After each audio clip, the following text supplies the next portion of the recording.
Students, हम बात करेंगे kinetic molecular theory of gases की।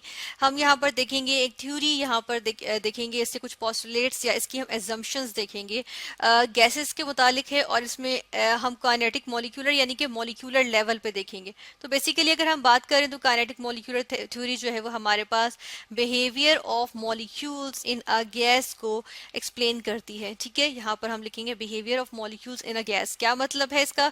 इसका मतलब ये है कि जो इंडिविजुअल मॉलिक्यूल्स होंगे ना एक गैस के, वो आपस में एक दूसरे के साथ किस तरह इंटरेक्ट करते हैं, इसको हम kinetic molecular theory of gases में देखते हैं। ठीक है, अच्छा, ये जो है गैस लॉज के रिलेटिव होती है। ठीक है, और गैस लॉज में हमने देखा था जी, एक गैस के बिहेवियर को देखा था। ठीक है, एक गैस की, एक जो पूरी एक गैस है उसकी बिहेवियर को देखा था।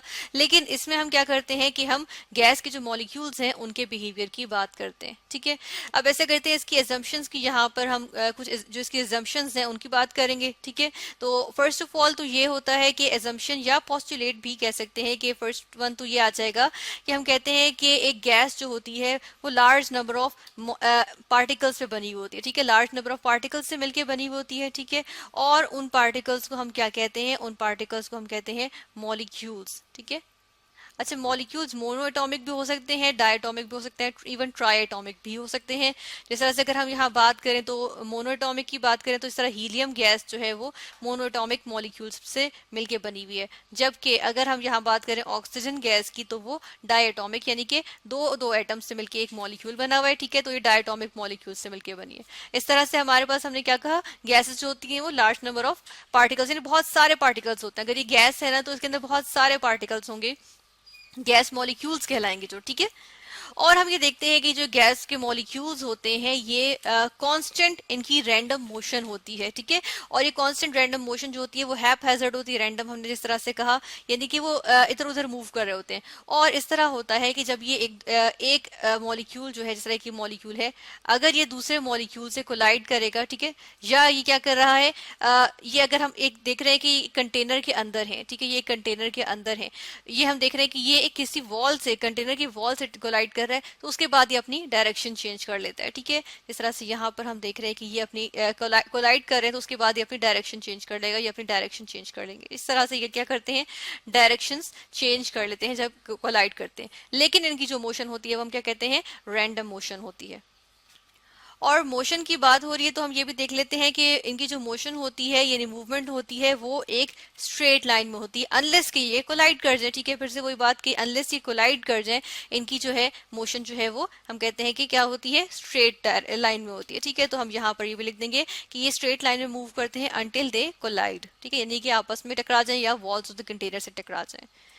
फिर इसके बाद ये देखते हैं कि हमने कहा टकराने की बात की है, तो अगर ये आपस में टकरा जाए तो हमारे पास क्या होता है कि जो इनकी कोलिजन होती है वो परफेक्टली इलास्टिक होती है। ठीक है, परफेक्टली इलास्टिक से क्या मुराद है? इलास्टिक का मतलब होता है कि देखिए, अगर ये एक मॉलिक्यूल है और ये एक मॉलिक्यूल है गैस का, ये दोनों आपस में टकराए ना, ठीक है, तो उसी जिस स्पीड से ये टकराए हैं उसी स्पीड के साथ ही क्या कर जाते हैं, बाउंस बैक कर जाते हैं। ठीक है, यानी कि इलास्टिसिटी यही होती है कि वो जितनी स्पीड से ये टकराएंगे उतनी स्पीड से ये बाउंस बैक हो जाएंगे। ठीक है, और ऐसी सूरत में क्या होता है कि हम देखें जब उसी स्पीड से बाउंस बैक हो रहे हैं तो इसमें क्या होता है, हम कहते हैं कि नो एनर्जी लॉस्ट। ठीक है, इसमें कोई एनर्जी लूज नहीं हुई, कोई एनर्जी गेन नहीं की गई, तो हम कहते हैं यहाँ पर नो एनर्जी लॉस्ट। अगर यहाँ पर हम देखें इस कोलिजन के लिहाज से, तो इस कोलिजन में कोई एनर्जी लूज नहीं हो रही है, और इसका मतलब ये हुआ कि हमारे पास ये अगर एनर्जी लूज नहीं हो रही है, ना कोई एनर्जी गेन हो रही है, बल्कि उतनी ही है, तो हम कह रहे हैं कि जी ये परफेक्टली इलास्टिक कोलिजन हुई। ठीक है,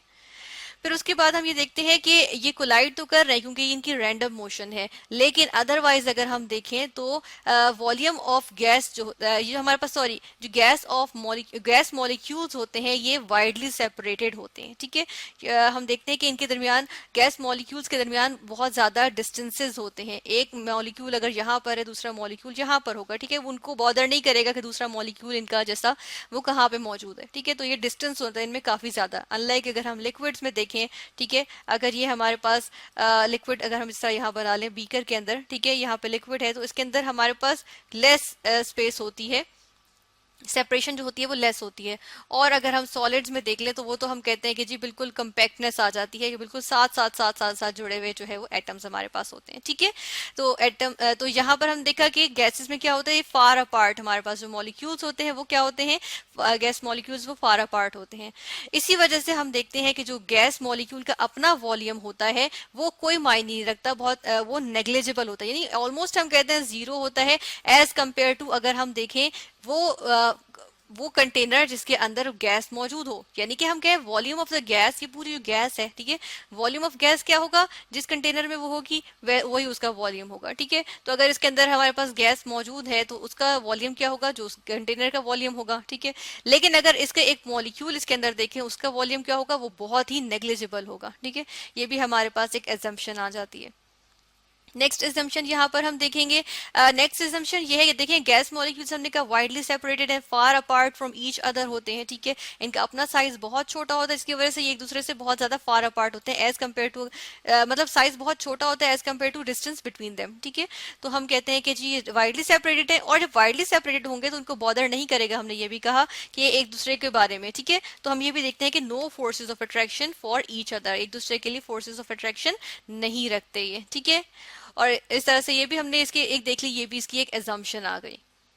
इसके अलावा हम एक और एजम्पशन यहाँ पर देखेंगे, और वो ये होती है कि जो एवरेज काइनेटिक एनर्जी होती है जो कि मॉलिक्यूल्स पोजेस करते हैं, गैस मॉलिक्यूल्स पोजेस करते हैं, वो डायरेक्टली रिलेट कर रही होती है टेम्परेचर के साथ। यानी कि अगर टेम्परेचर इंक्रीज कर रहा है तो एवरेज काइनेटिक एनर्जी जो है वो इंक्रीज करेगी, टेम्परेचर डिक्रीज कर रहा है तो एवरेज काइनेटिक एनर्जी जो है वो डिक्रीज करेगी। ठीक है, और एवरेज काइनेटिक एनर्जी से क्या मुराद है, एवरेज तो आ गया जी, हमारे पास जो बहुत हम क्या कहते हैं, एवरेज कहते हैं, हम क्या ले लेते हैं, मीन ले लेते हैं। यानी कि हम बहुत सारी जो चीजें होती है उनको हम एक तरह से एक दरमियानी वैल्यू, यानी कि एक नॉर्मल वैल्यू, जो बीच की एक वैल्यू आ जाएगी ना, कि सबको मिला के उनका एक एवरेज या उनकी एक बीच की वैल्यू निकाल ले, तो वो जो बीच की वैल्यू की एवरेज होगी काइनेटिक एनर्जी, यानी कि वो एनर्जी जो कि मोशन की वजह से, ठीक है, मूवमेंट की वजह से प्रोसेस की जा रही है।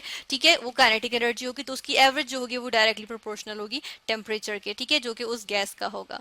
ठीक है, तो इस तरह से ये हमने देख लिया। और जो एवरेज काइनेटिक एनर्जी होगी, यहाँ पर हम इसकी बात भी करेंगे, यहाँ पे हम देख लेते हैं कि वो कितनी होती है। ये हमारे पास, हम यहाँ पर देखेंगे, ये हम लिख लेते हैं, ये हमारे पास होती है 3 kT डिवाइडेड बाय 2। ठीक है, और ये है हमारे पास average kinetic energy possessed by a gas molecule. अब ये जो देखिए, ये जो टी है यहाँ पे, ये हमारे पास टेम्परेचर आ जाता है। ठीक है, टी हमने लिखा टेम्परेचर के लिए, और जो ये के है, यहाँ पे के को हम मेंशन करेंगे, ये एक कांस्टेंट होता है, और इसको हम कहते हैं, ये होता है बोल्ट्जमैन कांस्टेंट। ठीक है, हम यहाँ पर मेंशन करेंगे, यहाँ पे हम लिखेंगे बोल्ट्जमैन कांस्टेंट। ठीक है, कांस्टेंट, तो ये एक कांस्टेंट हमारे पास आ जाता है। तो एवरेज काइनेटिक एनर्जी देखिए, अब ये कांस्टेंट है, इधर से अगर हम यहाँ पे मेंशन करें, ये सारी चीजें तो कांस्टेंट है, ये तो चेंज नहीं हो रही। ठीक है, टी है, अब अगर ये इज इक्वल टू का साइन हटाएं और ये कांस्टेंट्स हटाएं, तो हम क्या कह सकते हैं कि हमारे पास क्या बन जाएगा, कि जो ये एवरेज काइनेटिक एनर्जी है, ठीक है, हम यहाँ सिर्फ के ई से रिप्रेजेंट कर रहे हैं, is directly proportional to temperature. ठीक है, यहाँ पर हम इस तरह से देख लिया। ठीक है, तो ये एजम्पशंस थी जो हमने यहाँ पर देखी, किसकी, यहाँ पे हमने देखी kinetic molecular theory of gases की, के kinetic molecular theory of gases एक हमारे पास थ्योरी आ जाती है जिसमें हमने पोस्टुलेट्स देखे। ठीक है, पोस्टुलेट्स को भी हमने तोड़ तोड़ के, डिफरेंट एजम्पशंस जो थी ना उनकी जो पोस्टुलेट्स, उनको तोड़ तोड़ के हमने इनको एक्सप्लेन किया यहाँ पे, और हमने देखा कि काइनेटिक मॉलिक्यूलर थ्योरी बेसिकली क्या कर रही है, कि जो इंडिविजुअल मॉलिक्यूल्स है ना एक गैस के, उनको जो है उनका आपस में किस तरह से इंटरेक्शन होता है उसको एक्सप्लेन करती है।